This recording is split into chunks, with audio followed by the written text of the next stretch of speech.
25واں پارہ سورۃ شورا حامیم سجدہ ختم ہو چکی ہے، سورہ شورا شروع ہو رہی ہے۔ اعوذ باللہ من الشیطان الرجیم،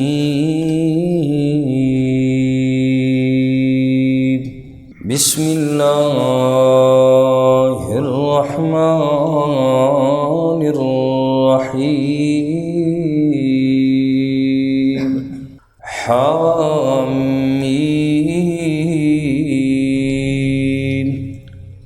عین سین قاف، کذالک یوحی الیک، اسی طرح وہی بھیجتا ہے آپ کی طرف، وَإِلَى الَّذِينَ، اور ان کی طرف، من قبلک، جو آپ سے پہلے گزرے، اللہ العزیز الحکیم، اللہ کریم کی ذات غالب ہے، حکمت والی ہے۔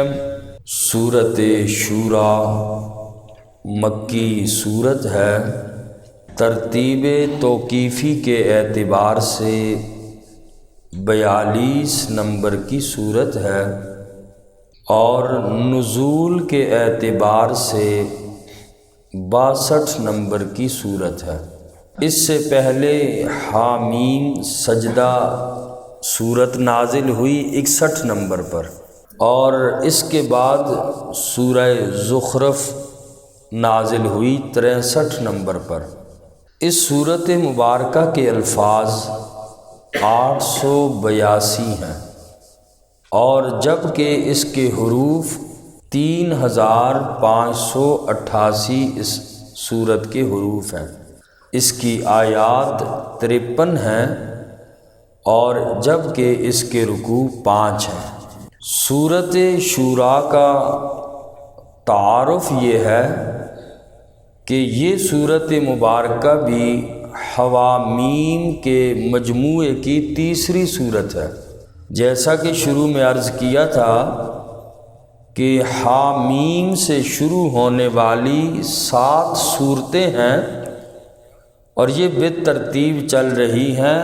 ابھی تیسری صورت، اس سے پہلے حامیم والی 2 صورتیں ہو چکی، یہ تیسری صورت ہے کہ جو حامیم سے شروع ہوتی ہے، اور ان 7 صورتوں کو حوامیم سبعہ بھی کہا جاتا ہے۔ تو یہ صورت مکی ہے، دوسری مکی صورتوں کی طرح اس کے اندر بھی عقائد کو زیادہ بیان کیا گیا۔ مکی صورتوں میں زیادہ تر احکامات نہیں بلکہ عقائد کا بیان ہوتا ہے، تو اس میں بھی توحید کو، رسالت کو اور آخرت کے بنیادی عقائد پر زور دیا گیا، اور اسی طریقے سے ایمان اور اہل ایمان کی قابل تعریف صفات کو بیان کرتے ہوئے اللہ کریم نے اس سورت کی 38 نمبر آیت میں فرمایا، وَأَمْرُهُمْ شُورَى بَيْنَهُمْ، کہ مومنوں کی ایک خصوصیت یہ ہے، ایک اچھی صفت یہ ہے کہ مومن وَأَمْرُهُمْ شُورَى بَيْنَهُمْ، کہ ان کے اہم معاملات آپس کے مشورے سے طے ہوتے ہیں۔ مشورے کے لیے عربی زبان میں شورا کا لفظ استعمال کیا گیا، اسی بنیاد پر اس سورت مبارکہ کا نام بھی الشورا رکھا گیا۔ اور بالکل ابتدائی پہلی آیت مبارکہ میں چونکہ پہلی آیات تو حروف مقطعات ہیں، اور حروف مقطعات کی مختلف اس کے بارے میں مفسرین نے اقوال ذکر کیے کہ یہ جو حروف صورتوں کے شروع میں حروف مقطعات آتے ہیں، یہ اللہ اور رسول اللہ صلی اللہ علیہ وسلم کے درمیان راز کی باتیں ہیں، اور اکثر مفسرین نے یہ فرمایا کہ اللہ اعلم بمرادہ، ان حروف مقطعات کا مراد اور ان کا معنی اللہ کے علاوہ کوئی بھی نہیں جانتا، اور ان حروف سے جو بھی اللہ کی مراد ہے بس اس پر ہمارا ایمان ہے، ہم اس کی کھوج میں نہیں پڑتے،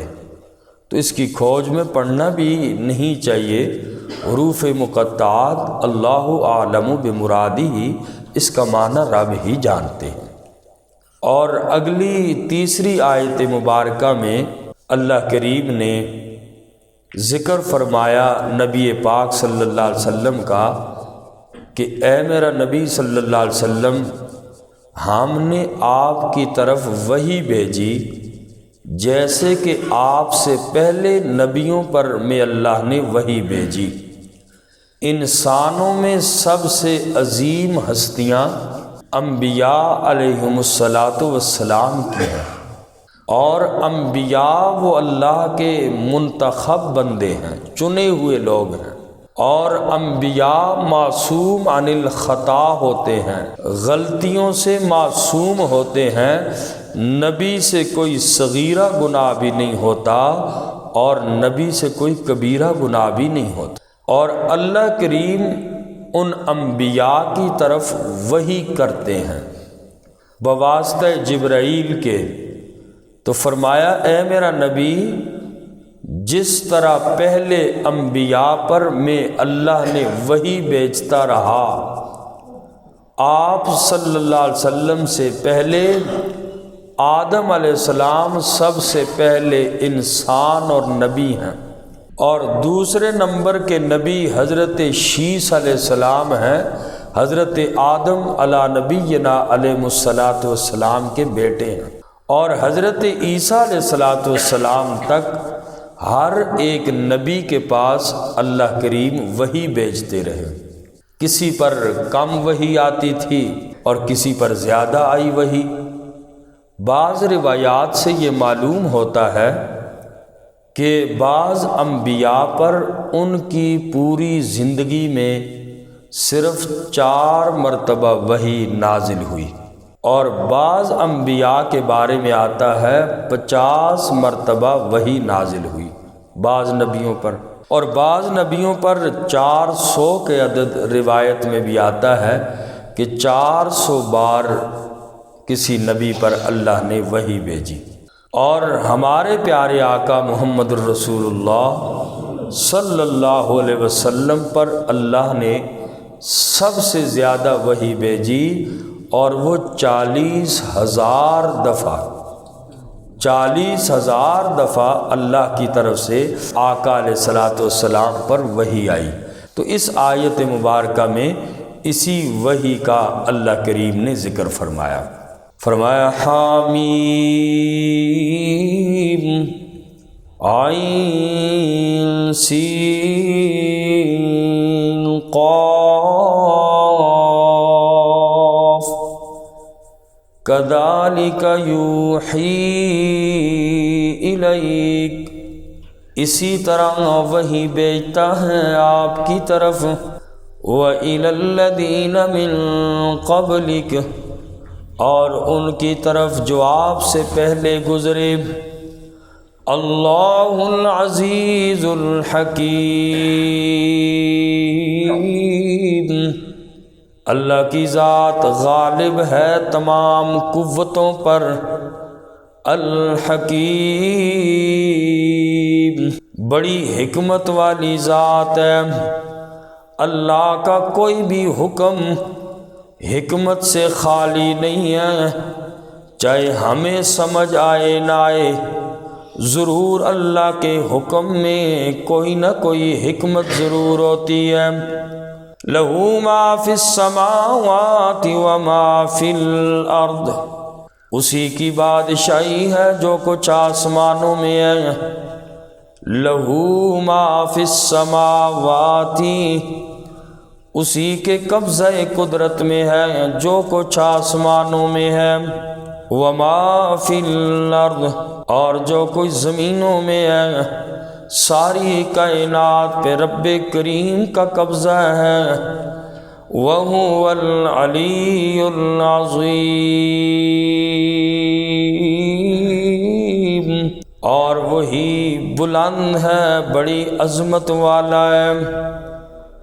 تکاد السماوات، قریب ہے کہ آسمان، یتفطرن، کہ پھٹ جائیں، من فوقہن، اوپر سے، والملائکۃ یسبحون بحمد ربہم، اور فرشتے تسبیح بیان کرتے ہیں اپنے رب کی تعریف کے ساتھ۔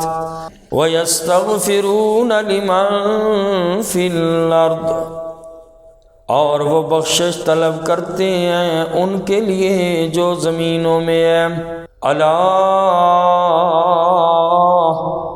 خبردار، ان اللہ، بے شک اللہ تعالی، هو الغفور الرحیم، وہ بخشنے والا، رحم کرنے والا ہے۔